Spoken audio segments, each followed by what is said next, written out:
What's up today yan? So ngayon pupunta tayo sa Monumento kung saan isang sikat na lugar sa Caloocan at isang pinakamatagal na nakatayo na rebulto ni Andres Bonifacio. So ano nga ba ang kwento ng monumento? At bago tayo magsimula sa kwento ng monumento, kumain na ba kayo?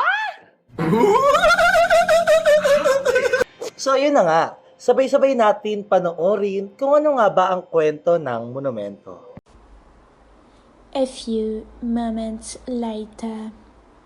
Ang monumento ay naging mahalagang bahagi ng kasaysayan ng tao sa libu-libong taon na nagsisilbing mga simbolo ng kapangyarihan, pag-aalala at pagpapakalanlan sa kultura. Ang pinakaunang monumento ay nilikha ng mga sinaunang sibilisasyon bilang isang paraan upang gunitain ang kanilang mga Diyos, pinuno at mga tagumpay sa labanan. Ang monumento ay matatagpuan sa South Caloocan ng isang roundabout crossing ng 4 na kalsada, katulad ng Epifanio de los Santos Avenue o tinatawag nating EDSA, ang MacArthur Highway, ang Samson Road at ang Rizal Avenue Extension or Avenida Rizal, ang lumang kalsada na patungo sa Maynila.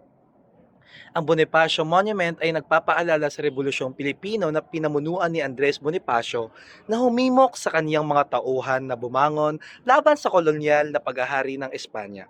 Ang kanyang panawagan na humamak ng armas laban sa mga pamumuno ng mga Espanyol ay ibinigay noong Agosto 23, 1896 na kilala bilang Cry of Pugad Lawin.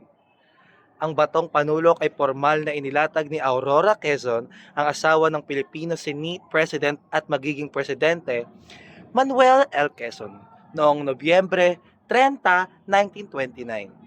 Ang ika-66 na anibersaryo ng kapanganakan ni Bonifacio, ang monumento na nilikha sa ilalim ng utos ng Amerikanong gobernador, general na si Frank Morphy, ay pinasinayaan eksaktong 4 na taon pagkakaroon noong Nobyembre 30, 1933. Ang kontrata para sa pagtatayo nito ay inulat na napakahalaga ng 125,000 pesos, katumbas ng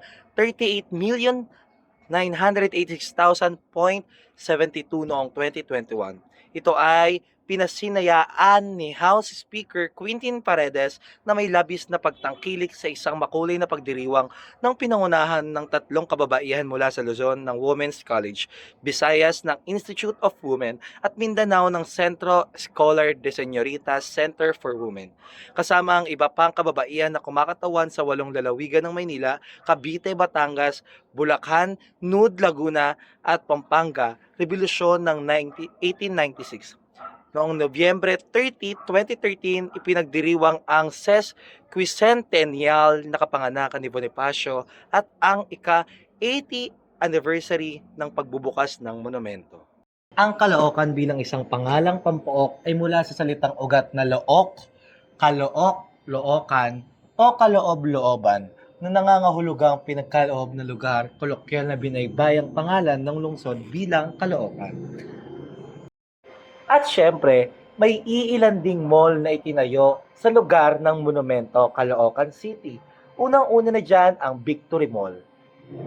Pangalawa ang SM Hypermarket at pangatlo ay ang SM Grand Central.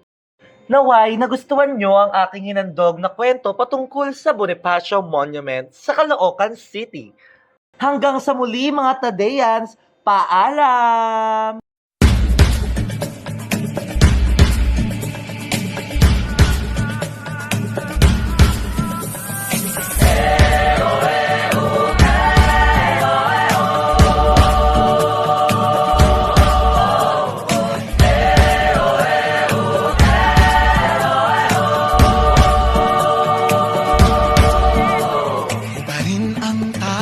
Sa iyong damdamin ay pamalas ang tangking galing. Tumayong buong tapang harapin ang buhay at kapin ang tagumpay. Tulungan ang kapwa at bigyang halaga, wag hatakin ng pababa. Isipin wag sana ang sarili lang, pakisama't bayanihan. Subukan nating isulong at ligawan ang magandang bukas. Ikaw at ako magkasama. magkasama tayo sa lubungin ng kinabukasan.